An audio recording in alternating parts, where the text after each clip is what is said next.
제 눈으로 볼 때는 연약한 부분도 많이 있었지만 그 사람의 고백 기록을 들으면서 하나님 정말 멋있게 하시겠다 했는데 지금은 그 어느 누구도 전도할 수 없는 엘리트들 그 이돈 장로님이 전도하고 있잖아요.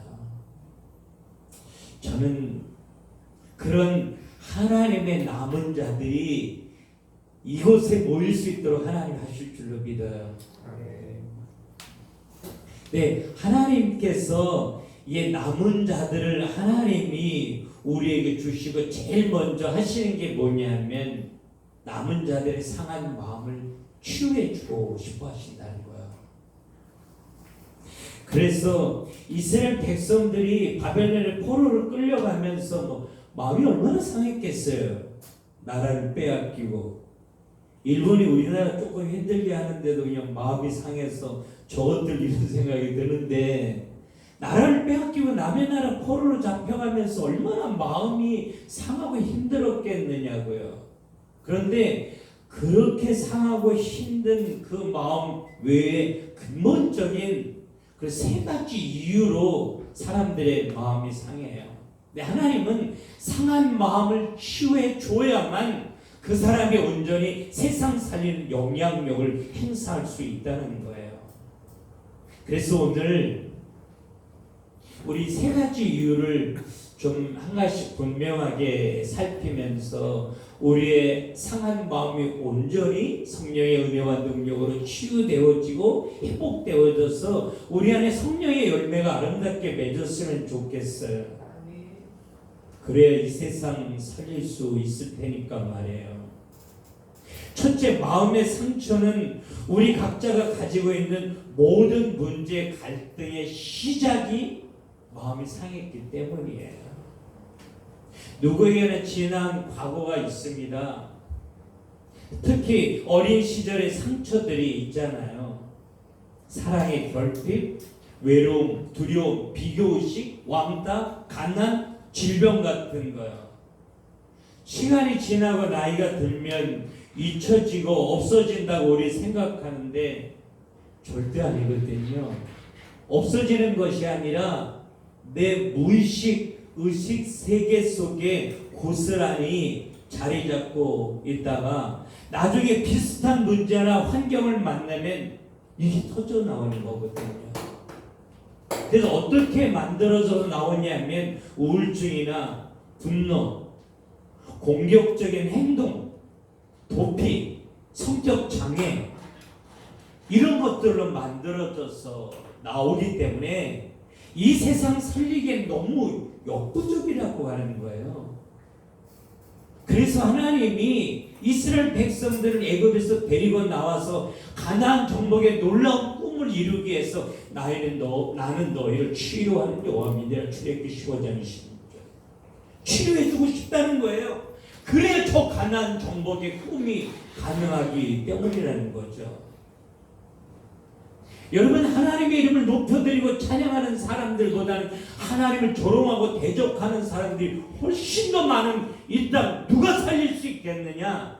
마음의 상한 자가 치료되어지고 회복되어져서 성령의 능력으로 역사할 수 있는 사람을 통해서 하나님은 이 세상 살릴 수 있다는 거죠. 여러분, 더 큰 문제는 이것을 사단이 사용하면 계속 반복해서 이게 나타나요. 그리고 치명적인 결과를 가져오게 됩니다. 그리고 고질적인 습관, 잘못된 체질, 영적 문제로 발전하게 만들어요. 뭐가? 내 상한 마음이에요. 여러분 아마 이해할 거예요. 제가 그랬으니까요. 둘째는 그 숨겨진 상처를 해결하기 위해서 본능적으로 대신할 것을 찾는데 이걸 보상심리, 보상행동 이렇게 말하거든요. 그래서 뭘 찾냐면 게임을 찾든지, 우리 전도사님부터 게임 많이 찾았잖아요. 게임, 술, 마약, 도박, 이성을 찾게 된다는 거예요. 그리고 나도 모르게 거기 집착하게 되는 거예요. 그리고 중독에 빠지기도 한다라고 하는 것입니다. 일 중독, 성공 중독, 그것도 마음이 상한돼서 온다라고 하는 거죠.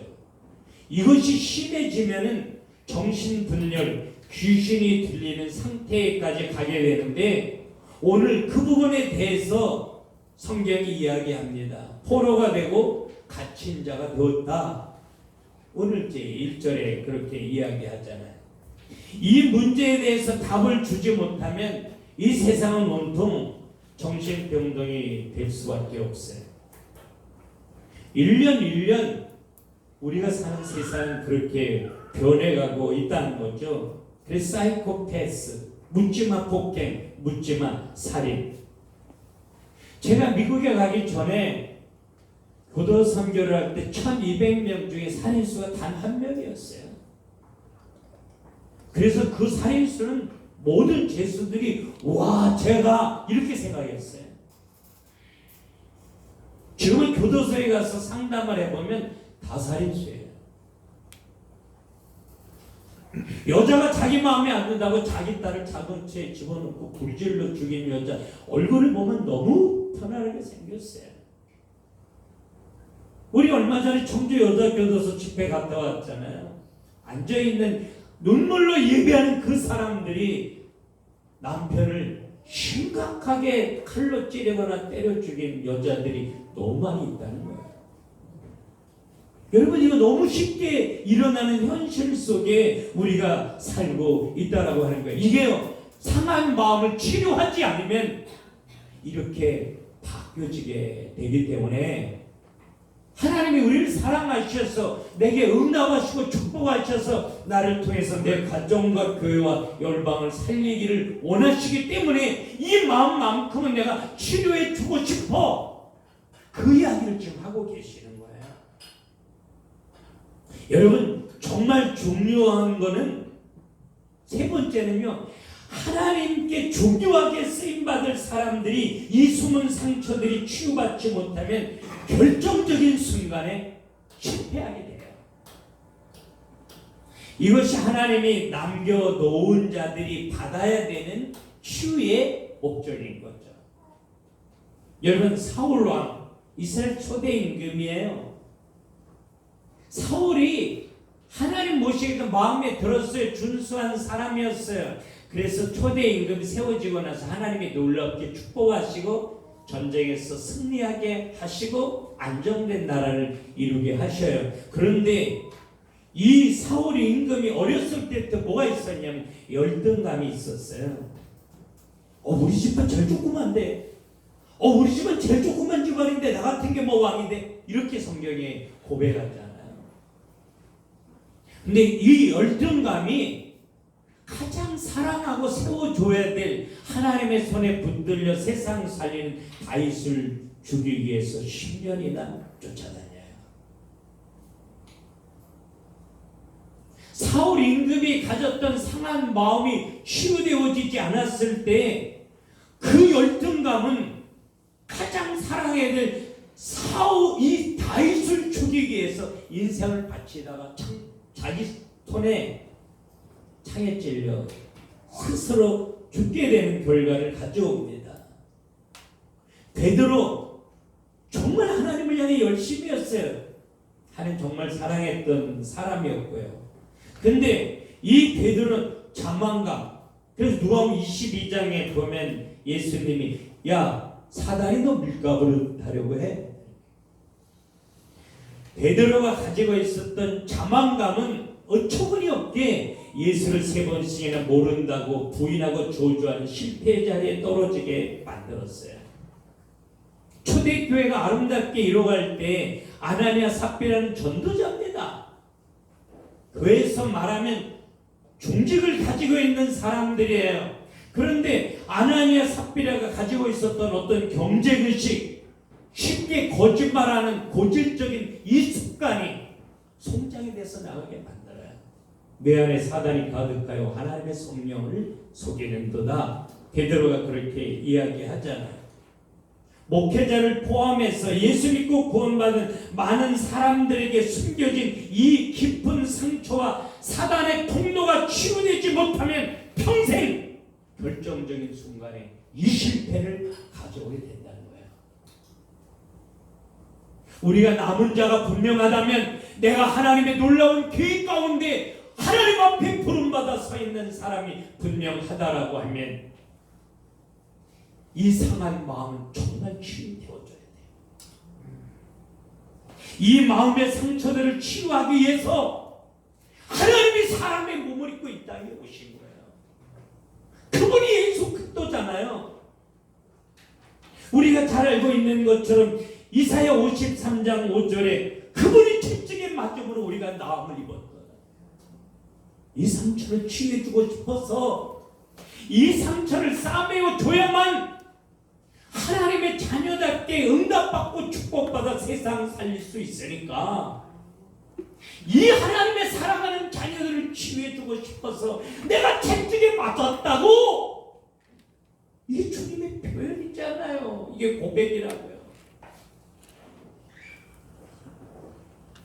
로마서 8장 2절에 보면 그리스도 예수 안에 있는 생명의 성령의 법이 죄와 사망의 법에서 너를 해방했습니다.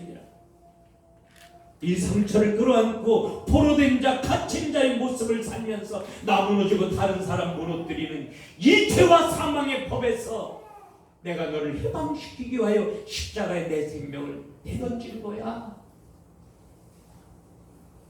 이 주님의 고백이 우리 귀 들려지기를 하나님 원하셔요. 그 상처를 사용해서 늘 나를 무너뜨리고 나를 묶어놓고 실패하게 만드는 이 사단의 머리를, 그래서 예수가 만왕의 왕으로 오셔서 깨뜨린 거예요. 요한일서 3장 8절에 하나님의 아들이 세상에 오신 것은 마귀의 일을 멸하러 하십니다. 아무것도 아닌 치료받지 못한 이 상처 속의 역사에서 우리의 인생을 한꺼번에 거꾸로 때리는 이 어둠의 세력을 꺾어버리고 싶은 거예요.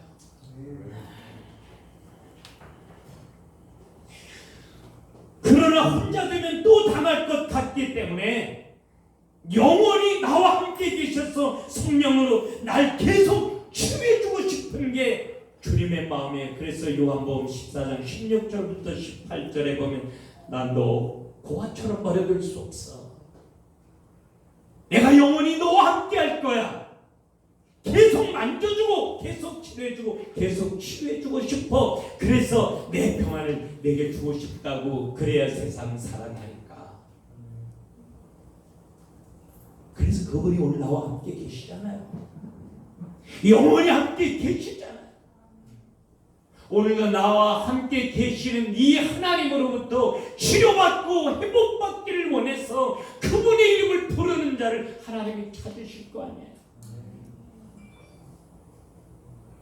상한 마음으로 입을 열고 상한 마음으로 결정하고 상한 마음으로 진로를 정하는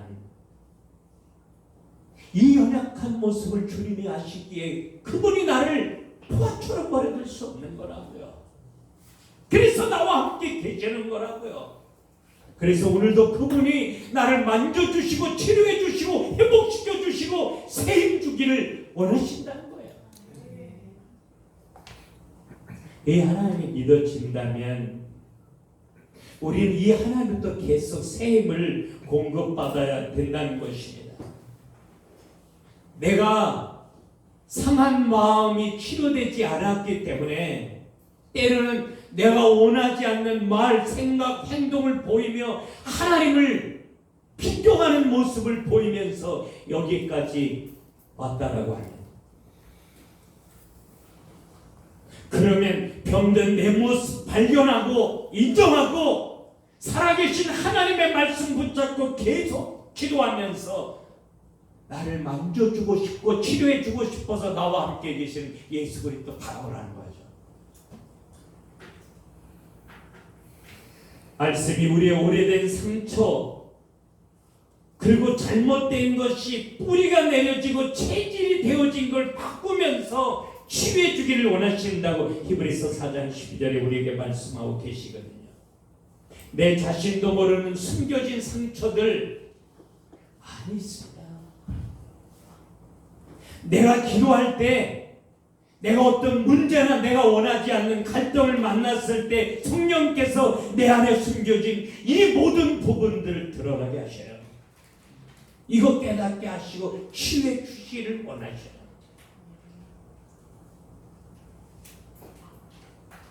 저는 하나님이 나를 문제 앞에 세운 거 정말 싫었어요. 지금도 싫어요.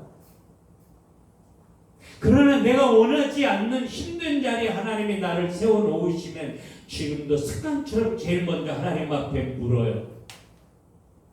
내가 아직도 알지 못하는 나의 연약함이 뭐냐고. 아직도 치료받지 못한 숨어있는 이 영적인 상처 문제들은 무엇이 있는 거냐고.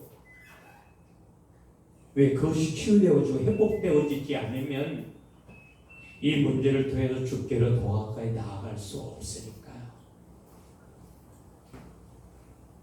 여러분 여러 가지로 문제 있잖아요. 관계 문제, 경제 문제, 질병 문제, 여러 가지 문제 갈등이 있다라고 하면 그건 나의 연약함과 나의 숨어있는 영적 문제를 드러내고 만져주고 싶은 하나님의 사랑의 손길인 걸 알아야 돼요. 그렇지 않은 문제 해결 안 돼요. 그게 하나님의 마음이니까요. 그게 우리를 향한 하나님의 뜻이니까 말이에요.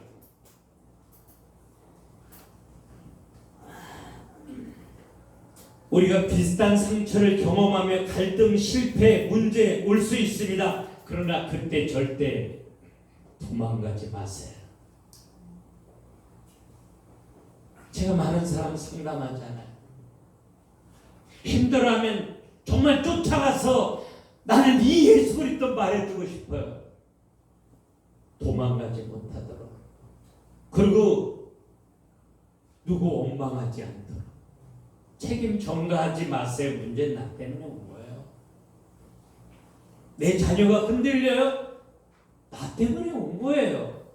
내 부모가 힘이 들어요? 나 때문에 온 거라고요. 문제는 내 중심으로 오는 거예요. 나를 힘들게 하고 괴롭게 하는 상대방 때문에 오는 것이 아니라 아직 하나님 앞에 치졸하고 상한 마음을 가지고 있고 치료받지 못한 병들어 있는 내 모습 때문에 오는 거예요. 여러분 우리 분명히 알아야 돼요. 책임 전가하지 마세요. 기도하지 못하는 너 때문이 아니라 쉽게 불신앙하는 너 때문이 아니라 늘 나를 아프게 하는 너 때문이 아니라 나 때문이라. 책임 전가하지 않고 하나님 앞에 무릎을 꿇는 사람을 하나님이 찾으시고 만지시는 거죠. 그 하나님이 내 아버지니까 날 사랑하시니까 말이에요. 우리 여러 가지로 상처 있고 쉽게 쓰러지고 쉽게 무너지는 것 맞아요. 그러나 반드시 우린 승리해요. 이긴 전쟁하는 거라고요. 로마서 8장 37절에 우리를 사랑하시는 대로 말미암아 우리가 넉넉히 이기느니라. 절대 지지 않아요. 이기게 하시려고 그분이 내 안에 함께 계시니까요. 이제는 속지 않겠다고 선포했으면 좋겠어요. 내 생각을 무너뜨리고 내 영혼을 병들게 하고 스스로 포기하게 만드는 모든 어둠의 세력 이제는 거부한다고. 더 이상 속고 싶지 않다고. 지금까지도 너무 억울하다고 말해요. 그렇게 예수 이름으로 기도하는 자를 하나님은 만지시고 치유해 주시는 거예요. 이때 예수 그리스도 이름의 권세로 그 배후의 흑암의 권세를 꺾는 기도를 할 수 있어야 됩니다. 이제 내 안에 흑암의 역사와 그의 속임수를 꺾어버리고 그 권세를 이미 내게 주신 줄로 믿고 기도할 수 있어야 돼요. 누가복음 10장 19절에 주님은 우리에게 그 권세를 주셨잖아요.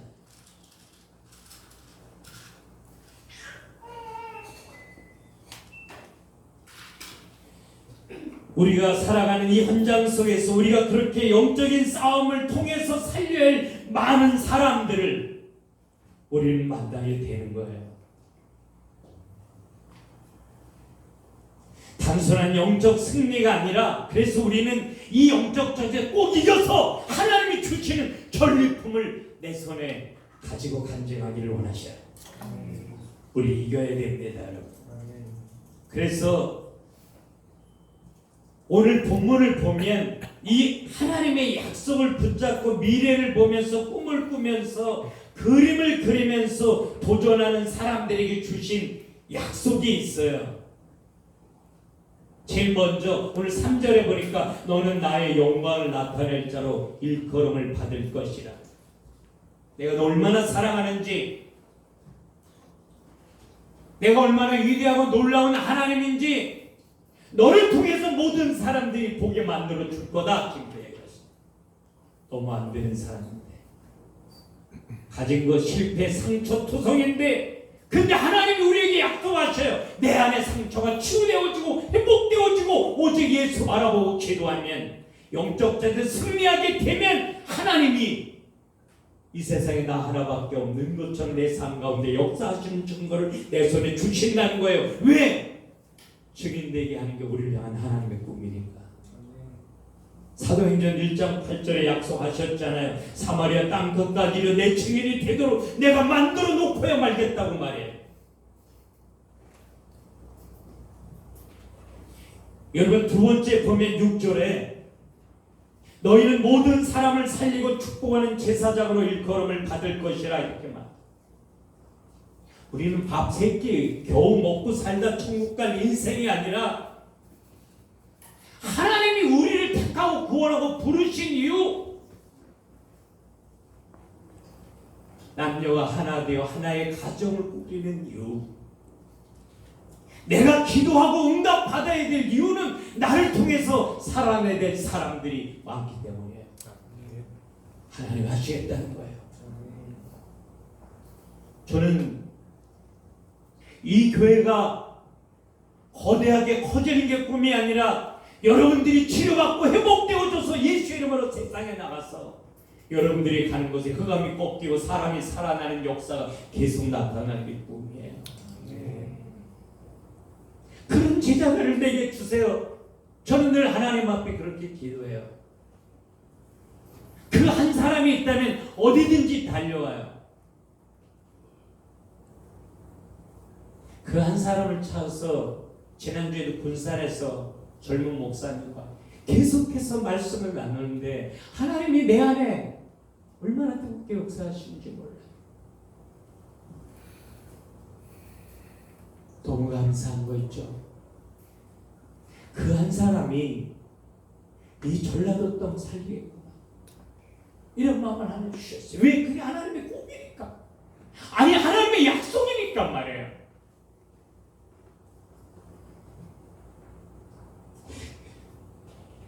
여러분 9절에 보면 그들의 자손이 여호와께 복받은 자손이라 인정을 받을 것이라 이렇게 이야기해요.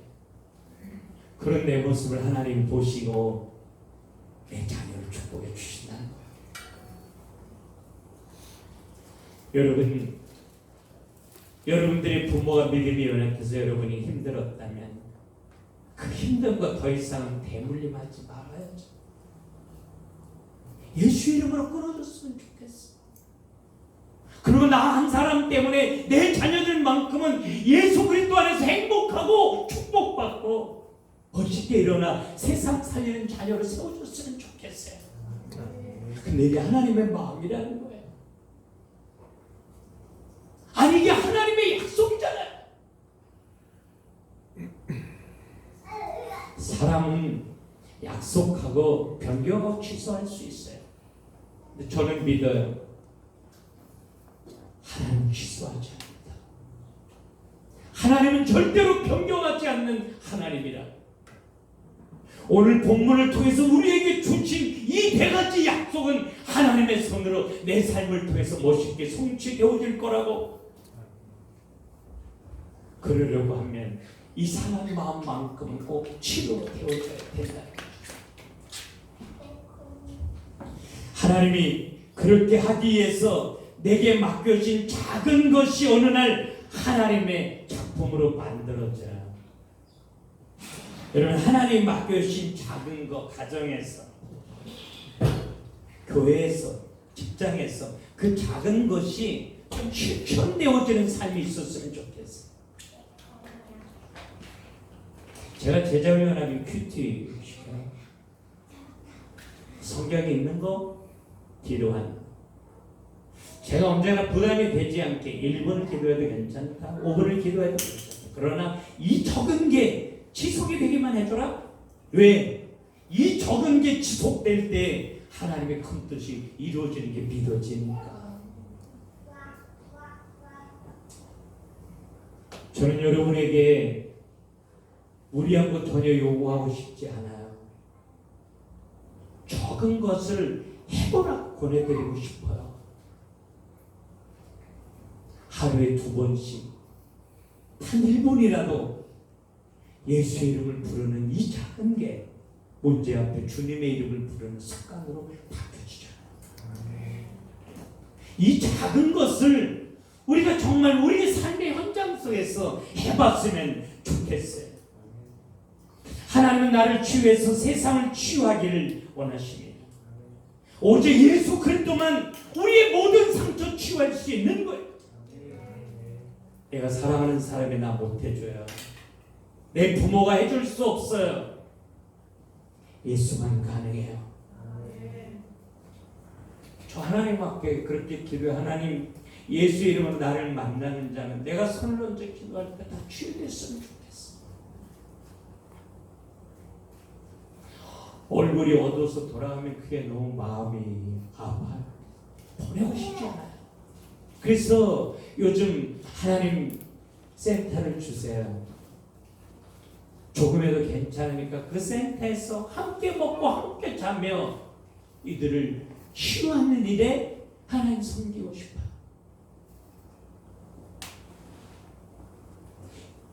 그게 우리 기도 제목이었으면 좋겠어요. 하나님이 나를 치유하시는 이유, 그래야 나를 통해서 다른 사람이 치유되고 회복되어질 수 있기 때문이죠. 어디를 가서도 그리스도 외에 딴 얘기하지 않기를 바랍니다. 했어도 안 되고 할 이유도 없는 거죠. 스트레스만 더 쌓이는 거예요. 우리 교회는 영적으로 병든 자들을 치유하는 교회로 서기를 하나님이 원하신다는 겁니다.